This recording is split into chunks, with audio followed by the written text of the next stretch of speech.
The space around Arcturus glittered with stars as the UES horizon cut through the darkness.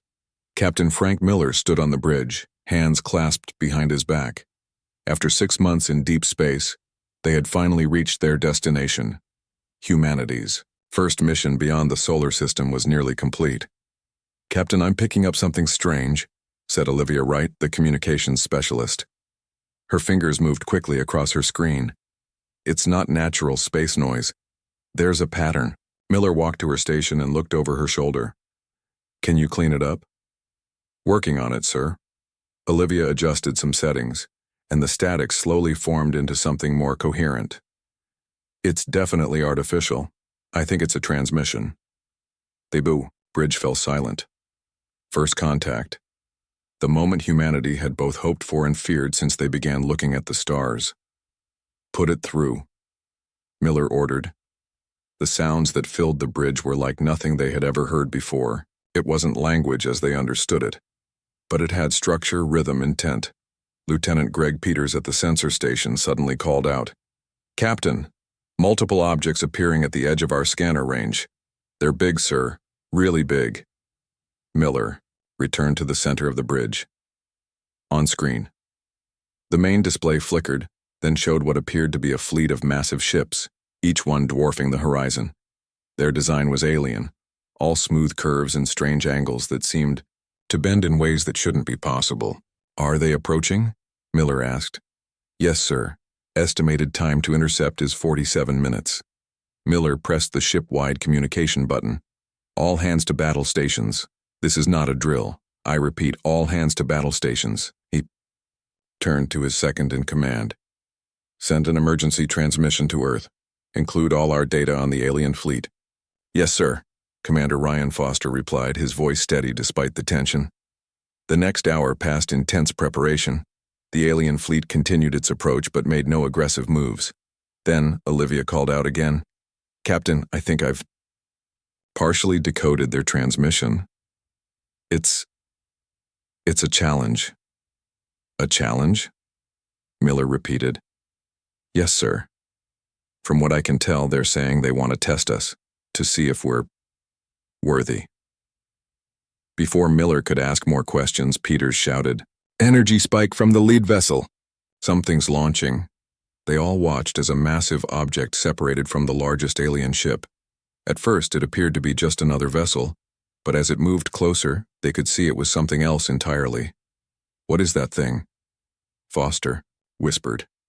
The object was vaguely humanoid in shape but stood taller than most buildings on Earth. Its surface gleamed with a metal unlike any they had seen before, shifting colors like oil on water.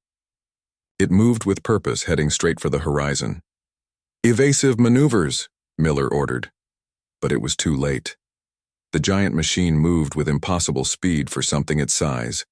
It reached out with one massive limb and grasped the horizon, holding the ship like a child would hold a toy. "Send distress signals, all channels," Miller shouted as warning alarms blared throughout the ship. The machine brought the horizon closer to what seemed to be its face, a smooth, featureless plane with a single glowing point in the center. They felt, rather than heard, it scan, a vibration that passed through every molecule of the ship. Then, without warning, it released them. The horizon spun away, its engines straining to regain control. "What just happened?" Miller asked, helping a fallen crew member back to their station. "I think it examined us," Olivia said, "and now it's heading toward Earth."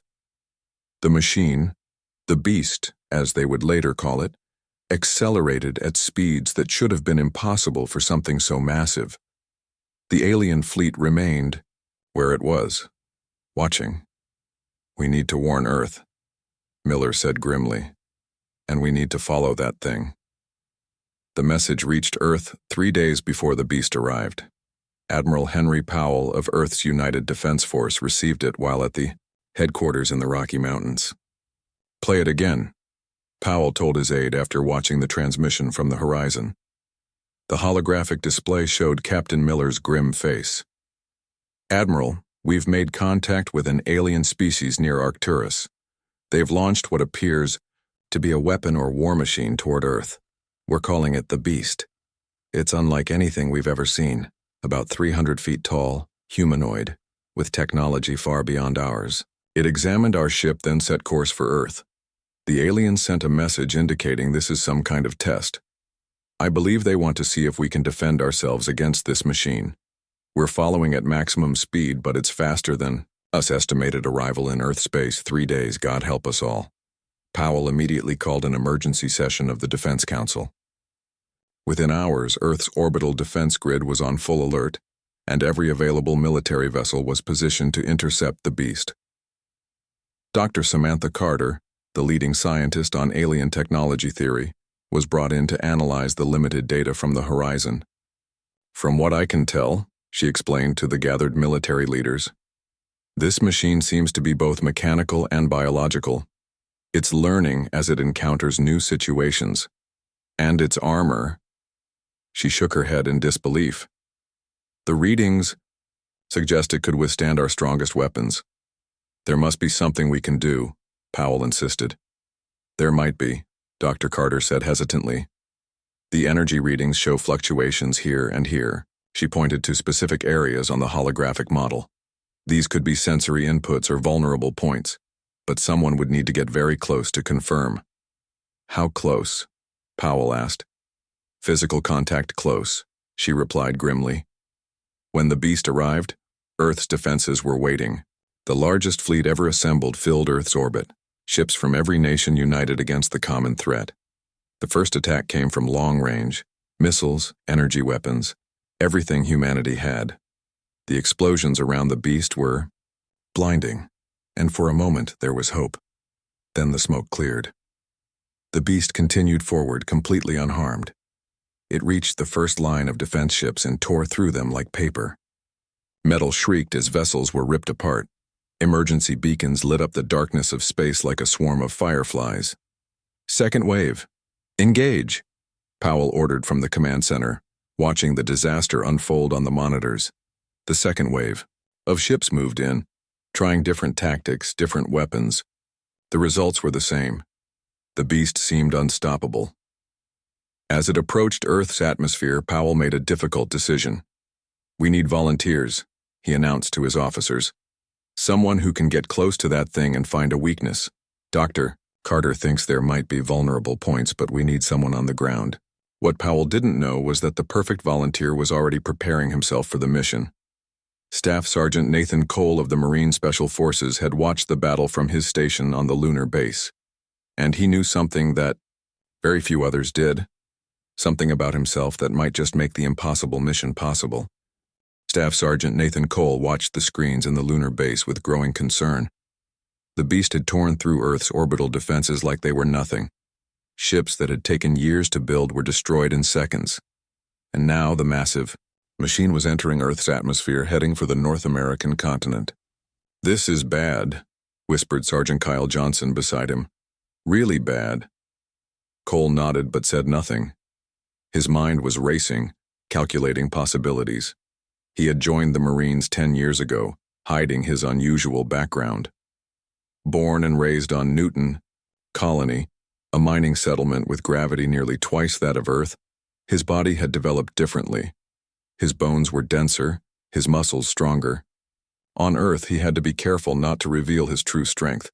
He had kept his abilities secret for years, worried about being treated like a lab specimen. But now, with humanity facing extinction, those abilities might be the edge they needed. Cole stood up suddenly. I need to speak with command. Johnson looked at him with surprise. What for? I have an idea, Cole said, already walking toward the door. A bad one. 20 minutes later, Cole stood before Major Lisa Brooks, the commander of the lunar base. He had just finished explaining his plan. You want to do what? Major Brooks stared at him like he had lost his mind. Get close to that thing? Did you see what it did to our fleet? Yes, ma'am, Cole replied calmly. But Dr. Carter's report suggests it might have vulnerabilities that can only be exploited at close range, and I'm volunteering. Brooks shook her head. It's suicide, Sergeant. With respect, ma'am, I might have a better chance than most. Cole hesitated, then decided to reveal his secret. I'm from Newton Colony. The Major's eyes widened slightly. The high-gravity settlement? Yes, ma'am. I can handle physical stress that would crush most people, and I've kept in shape. Brooks studied him for a long moment.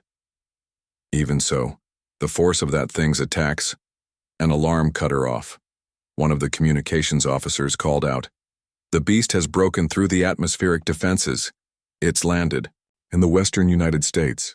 Brooks turned back to Cole. "Even if I wanted to approve this, it's not my call.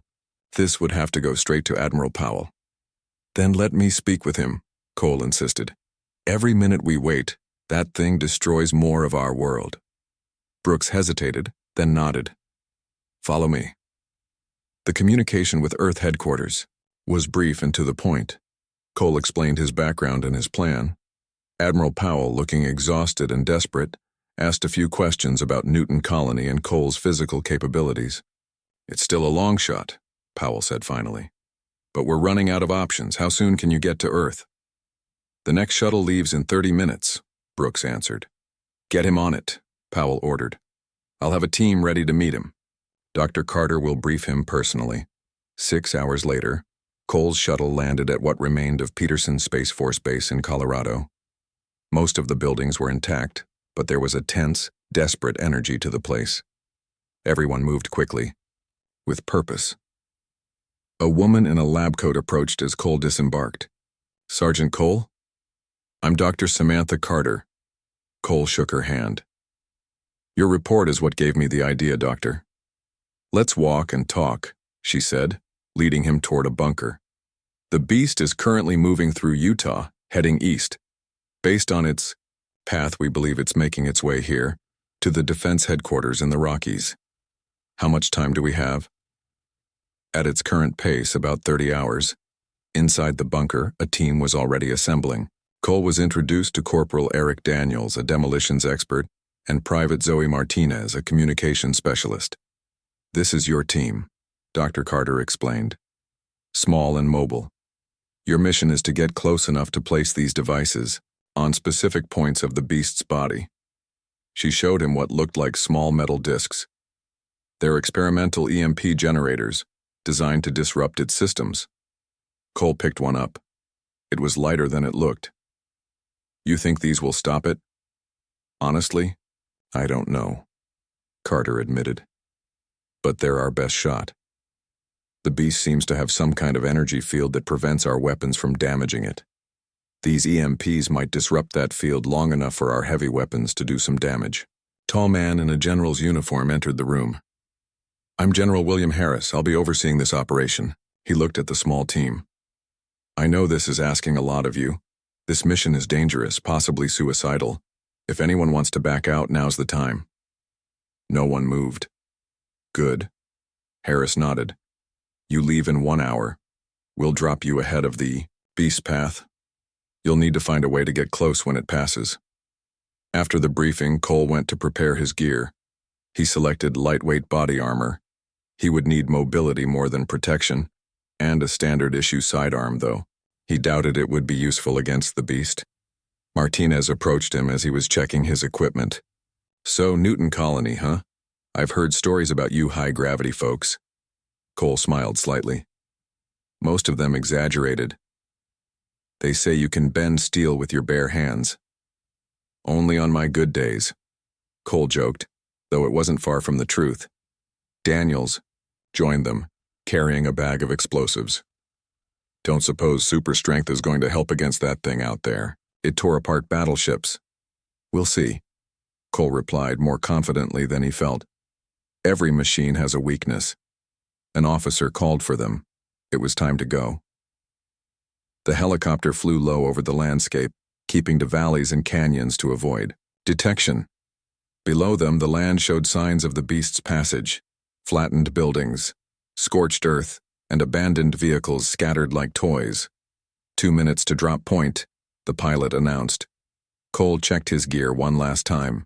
The EMP devices were secure in his pack. A communication device on his wrist would keep him connected to headquarters. Everything was ready. "Remember," Dr. Carter's voice came through their earpieces, "you need to place the devices at the specific points I marked on your maps. The joints, what appears to be sensory apparatus, and if possible, the central mass." "Understood, Doctor," Cole replied. And Sergeant, Carter added.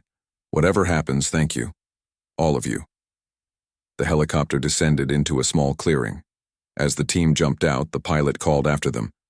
We'll try to monitor your position, but communications might be spotty. Good luck. Cole watched the helicopter lift off and disappear into the distance. Then he turned to Daniels and Martinez. Let's move.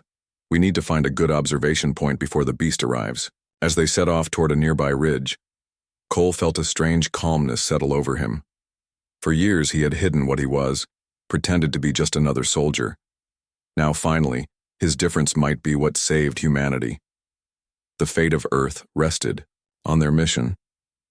And perhaps, Cole thought, on the strength that a childhood in crushing gravity had given him.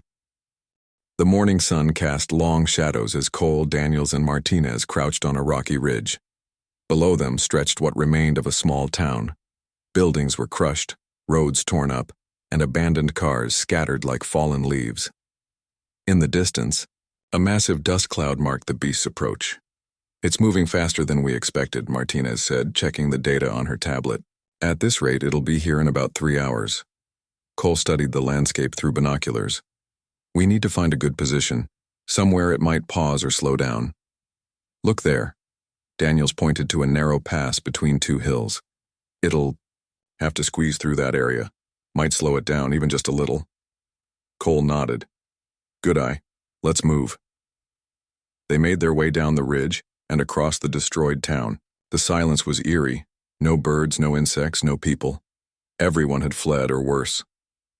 As they approached the pass, Martinez's tablet beeped. I'm picking up movement. Not the beast. Smaller signatures. A lot of them. Could be survivors. Daniels suggested hopefully. Or could be those smaller machines we've heard about. Cole replied, drawing his weapon. The ones that scout ahead of the beast. They took cover behind a large boulder, just as several metallic objects flew over the town. They looked like metal spheres about 3 feet across with various sensors protruding from their surfaces. The spheres moved in a pattern, scanning the area. Scout drones, Martinez whispered, confirming Cole's guess. They're looking for targets, for the beast. One of the drones passed directly overhead. The 3 soldiers remained perfectly still, hardly daring to breathe. For a moment it seemed the drone would move on. Then it stopped, hovering just 20 feet away. It spotted us, Daniels said, raising his rifle. Wait, Cole said, but it was too late. Daniels fired, hitting the drone dead center. It sparked and fell to the ground with a crash. Almost immediately, the other drones changed direction, heading straight for them. Run, Cole ordered, and the 3 broke cover, sprinting toward the pass. Laser fire from the drones cut through the air around them, leaving smoking holes in the ground and nearby structures. Cole fired back as they ran, managing to hit another drone. They reached the pass and ducked into a narrow crevice in the rock wall. The remaining drones circled outside, unable to fit through the narrow opening. They know we're here now, Martinez said, catching her breath. They'll report back to the beast. Maybe that's not a bad thing, Cole replied thoughtfully. If it comes looking for us, we won't have to chase it. Daniels checked his pack. All the EMP devices are still intact, but we're going to need a new approach. Those drones will shoot us the moment we step out. Cole studied the rock walls around them. There might be another way. Look up there. The ridge runs all the way along the pass. If we can climb up, we might be able to drop down onto the beast as it passes through. Martinez looked doubtful. That's at least 100-foot climb on sheer rock. I can do it, Cole said. Newton Colony, remember? We spent half our childhoods climbing in high gravity. And what about us? Daniels asked. Cole thought for a moment. You 2 find defensible positions on either side of the pass. When the beast comes through, create distractions. Draw the attention of any escort drones. I'll handle the climbing and the EMP placement.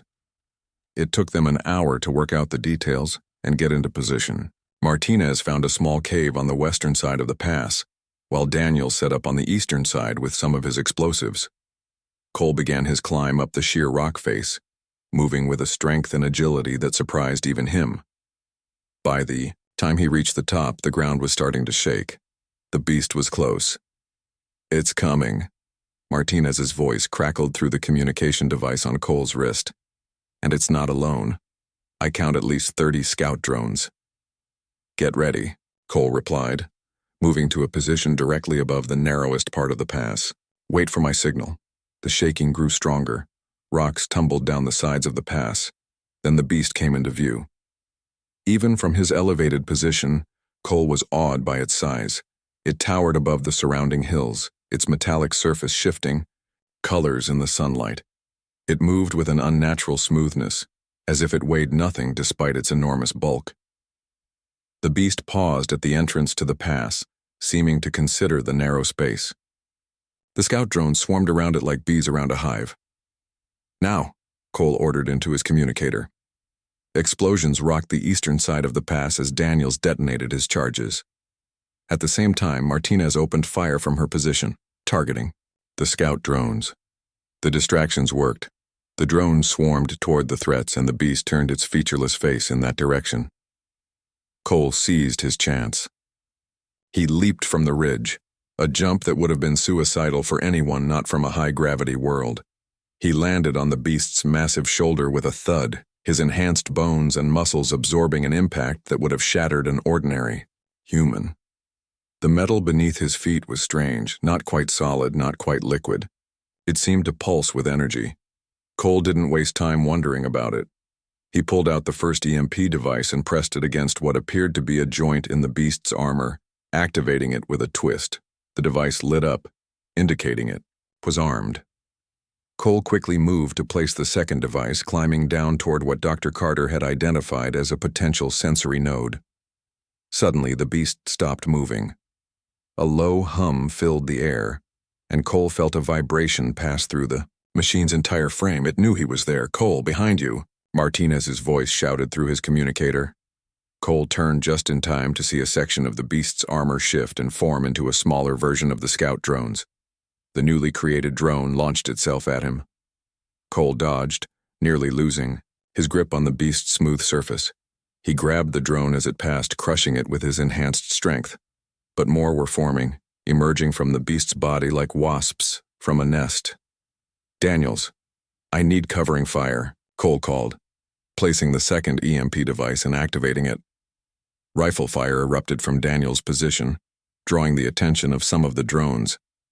Cole used the moment to move toward the third placement point, what appeared to be a central mass on the beast's chest.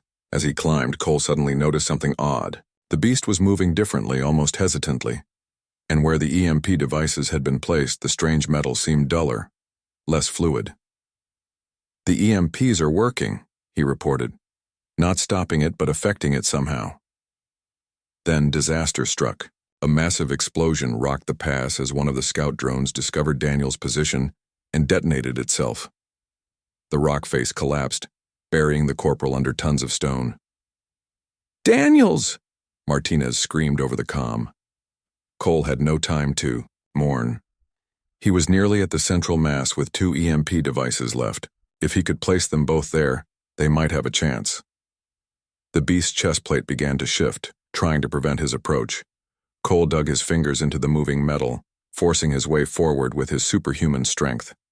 The sensation was bizarre, like pushing through thick mud that fought back. "Almost there," he grunted, reaching for the spot Dr. Carter had identified.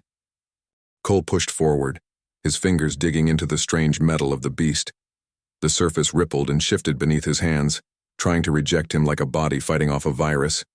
But Cole would not be denied. His muscles strained as he pulled himself toward the central mass on the beast's chest. "Martinez, status report," he grunted into his communicator. "Still here," came the reply, punctuated by the sound of gunfire. "The drones keep coming. I'm running low on ammo. No sign of Daniels." Cole didn't respond. He needed all his focus for the task at hand. The central mass was just ahead, a pulsing area about 3 feet across that glowed with a faint blue light. As he got closer, Cole felt a strange warmth radiating from it. With one final effort, he reached the mass and pressed the third EMP device against it. The device activated with a high-pitched whine. Almost immediately, the beast shuddered. Its movements became jerky, uncoordinated. The metal beneath Cole's hand seemed to harden, becoming less fluid. "It's working," Cole called out. "The EMPs are affecting it." He quickly placed the fourth and final device next to the third. As he activated it, a powerful shock wave rippled through the beast's entire frame. Cole was thrown backward, barely managing to grab onto a protruding section of armor to avoid falling. For a moment, the beast stood completely still. The scout drones dropped from the sky, suddenly lifeless. Then, with a sound like tearing metal, a section of the beast's chest plate split open, revealing something Cole had not expected. Beneath the armor was not machinery, but something organic. Pulsing, living tissue that glowed with the same blue light as the central mass. It was as if the beast had a heart. "Dr. Carter," Cole called into his communicator. "Are you seeing this?" "Yes," came the scientist's voice, filled with wonder. "Our sensors are picking it up. The beast isn't just a machine. It's partly biological, some kind of hybrid." Cole stared at the exposed section. The tissue seemed to be repairing itself before his eyes, closing the gap created by the EMP devices. "The effect is temporary," Dr. Carter continued. "The beast is adapting to the EMPs. You've done all you can, Sergeant. Get out of there now." But Cole wasn't listening. He was watching the pulsing heart of the beast with growing fascination. There was something almost hypnotic about it. And then, to his shock, he felt something push against his mind. Not words, not exactly thoughts, but impressions. Images. He saw stars, countless worlds, a civilization so ancient and advanced it made humanity look like infants, and a purpose. The beast had a purpose. "It's trying to communicate," Cole whispered. "What?" "Cole, what's happening?" Dr. Carter's voice seemed distant now. Cole couldn't explain the sensation. It was as if the beast was opening itself to him, showing him why it existed. He saw it being created eons ago, saw it being sent to world after world. Some worlds it destroyed, others it tested and left intact. "It's a test," Cole said, understanding dawning. "The aliens, the Vraxians, they use the beast to test species, to see if we're worthy." "Worthy of what?" Dr. Carter asked. "Of joining them. Of surviving." The connection deepened. Cole saw how the beast had been designed to be nearly invincible, how its creators had given it the ability to adapt to any weapon used against it. But they had also given it the ability to recognize worthiness, courage, intelligence, and something else. Something the beast was searching for in Cole's mind. Then, as suddenly as it had begun, the connection broke. The gap in the beast's armor began to close. Its movements became smoother, more controlled. The EMPs were losing their effect. "Cole, get out of there now," Martinez shouted through the communicator. "It's waking up." But Cole had seen something in that brief connection, a glimpse of the beast's true weakness. Not its armor, not its weapon systems, but the biological core itself. The heart of the hybrid creature. Making a split-second decision, Cole ripped off his body armor and equipment. He would need all his strength and agility for what came next. "What are you doing?" Dr. Carter demanded. "Testing a theory," Cole replied. As the gap in the beast's armor narrowed to just a few inches, Cole forced his hands into the opening. The edges cut into his skin, drawing blood, but he ignored the pain. With all the enhanced strength his high gravity upbringing had given him, he pulled in opposite directions, forcing the gap to widen again. The beast reacted violently. Its entire body shuddered, and Cole felt a wave of energy pulse through him, trying to throw him off. But he held on, his fingers digging deeper into the living metal. "Cole!" Martinez called. "What's happening?" "I'm going in," Cole grunted, forcing the gap wider. "In? You mean inside the beast? That's suicide?" "Maybe," Cole acknowledged, "but I think I found its weakness." With one final superhuman effort, Cole tore the opening wide enough to squeeze through. He plunged into the interior of the beast, finding himself in a strange cavity. The walls pulsed with blue light, and everything was covered in the same half-metal, half-organic material. At the center floated what could only be described as a Brain, a crystalline structure about the size of a basketball, pulsing with energy and light. Thin tendrils connected it to the walls of the cavity. As Cole approached, he felt another mental push, stronger this time. The beast was trying to communicate again, but also trying to stop him. Waves of energy rolled off the crystalline brain, creating crushing pressure. Cole fell to his knees as the gravity inside the chamber increased to levels that would have instantly killed an ordinary human. But Cole was not ordinary. He had grown up in crushing gravity, had trained his body to withstand forces that would break most people. Slowly, fighting against pressure that felt like a planet sitting on his shoulders, Cole crawled toward the brain. Each movement was agony, each inch a battle. Blood began to seep from his nose and ears as capillaries burst under the strain. "Cole, your vitals are off the charts." Dr. Carter's voice barely registered through the pain. "Whatever's happening in there is killing you." Cole didn't respond. He couldn't. All his focus was on moving forward, on reaching that glowing crystal. As he got closer, images flooded his mind again. Stars, planets, civilizations. The beast was showing him everything it had seen, everything it had done. It was pleading with him, but it was also challenging him, testing him. With one final surge of effort, Cole reached the crystalline brain. He raised his hands, feeling the incredible power contained within the structure. This was the true heart of the beast. This was what controlled everything. Cole knew what he had to do. In that moment, there were no weapons, no technology, no clever plans. There was only raw human strength and determination against an ancient, alien creation. He wrapped his hands around the crystal and began to squeeze. Cole's hands tightened around the crystalline brain.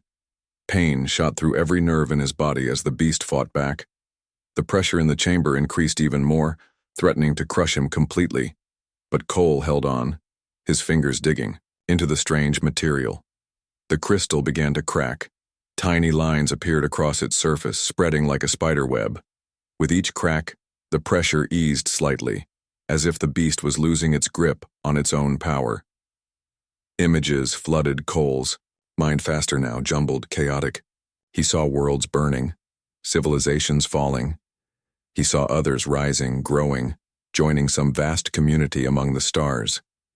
He felt the beast's confusion, its uncertainty. For the first time in its ancient existence, it faced something it didn't understand. "You were built to test," Cole grunted, speaking to the beast directly now. "To find the worthy. Well, test this." With one final, supreme effort, Cole brought all his strength to bear. His muscles, forged in the punishing gravity of Newton Colony, strained to their absolute limit. Blood vessels burst in his arms, turning his skin dark with bruises. But he didn't stop. The crystal shattered. A blinding flash of blue light filled the chamber. Cole was thrown backward, slamming into the wall of the cavity. Then everything went dark. Outside, Martinez watched in awe as the beast suddenly froze mid-stride. Its massive form shuddered, and the strange, shifting colors of its armor faded to a dull gray. For a moment, nothing happened. Then, with a sound like a mountain collapsing, the beast fell. The impact when it hit the ground shook the entire region. Dust clouds rose hundreds of feet into the air. The earth itself seemed to groan under the sudden weight. "Cole?" Martinez called into her communicator.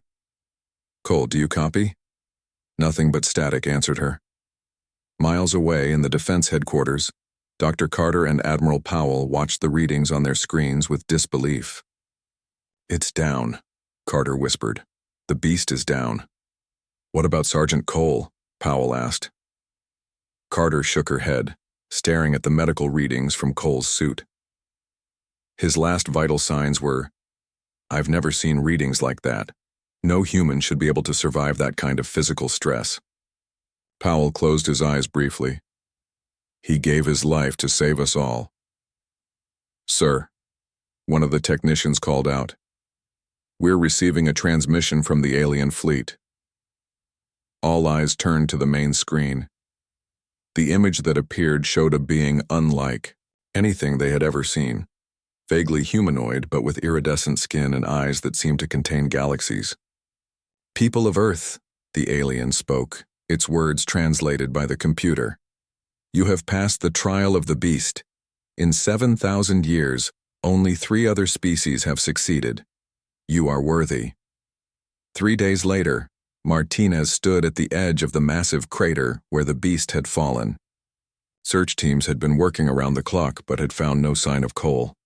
The beast itself was being studied by scientists from around the world, its technology beyond anything humanity had ever seen. "They should have found something by now," she said to Dr. Carter, who had joined her at the site. "A body, at least." "The internal temperature of the beast was extreme," Carter replied gently. "The energy release when the crystal shattered. There might not be anything left to find." Martinez nodded but didn't look convinced. "He saved us all, you know. Not the EMPs, not the military. Just one man with incredible strength and even more incredible courage." "The Vraxians have confirmed as much," Carter said. "They say the beast was designed to be invincible against technology, against armies. But they never expected someone to actually get inside it and attack its core directly, especially not with bare hands." "Will they take it back? The beast?" "No. They say it's ours now. A gift. Their scientists are working with ours to understand it. They say its technology could advance our civilization by centuries." Martinez looked out at the massive form of the beast, now silent and still. Some gift. A week passed. Then 2. The world was slowly coming to terms with the new reality. Earth was not alone in the universe, and now had contact with an advanced alien civilization. The Vraxians had opened diplomatic channels, offering knowledge and assistance. The first Vraxian delegation was set to arrive at the United Nations the following day. Admiral Powell stood in his office, looking out the window at the Rocky Mountains. Dr. Carter sat across from his desk, reviewing the latest reports from the research team at the Beast site. "Anything new?" Powell asked. "They've managed to access some of the Beast's databanks," Carter replied. "It's fascinating. The Beast is over 10,000 years old. It's visited hundreds of worlds. And destroyed many of them, I assume." "Actually, no. Most species surrender when confronted with something that powerful. The Beast was designed to test resolve, courage, the willingness to fight against impossible odds. Only those who keep fighting are considered worthy by the Vraxians." Powell turned from the window. "And what happens to us now? Now that we're worthy?" "The Vraxians say they'll share knowledge, technology, help us join what they call the Galactic community, but they won't interfere with our development. We choose our own path." Powell was about to respond when his phone rang. He answered, listened for a moment, then his eyes widened. "Are you sure?" he asked. "Where?" He listened again, then hung up. "They found something at the Beast site, or rather someone." At a military hospital on the outskirts of Denver, Martinez rushed down a corridor, Dr. Carter close behind. They reached a heavily guarded room and were quickly admitted. Inside, lying on a hospital bed surrounded by monitoring equipment, was Cole. His body was covered in bandages, and machines helped him breathe. But he was alive. "How?" Martinez whispered. The doctor in charge stepped forward. "We don't know. By all rights, he should be dead. Every bone in his body was broken, internal organs damaged, massive trauma, but he's healing, faster than should be possible." Dr. Carter approached the bed, studying the readings. "It's his physiology, high-gravity adaptations. But there's something else." She pointed to one of the screens, which showed strange energy patterns in Cole's cellular structure. "The Beast did something to him." Cole's eyes suddenly opened. He looked around, confused at first, then focused on Martinez and Carter. "The Beast," he said, his voice barely audible. "Is it destroyed?" Martinez assured him. "You did it, Cole.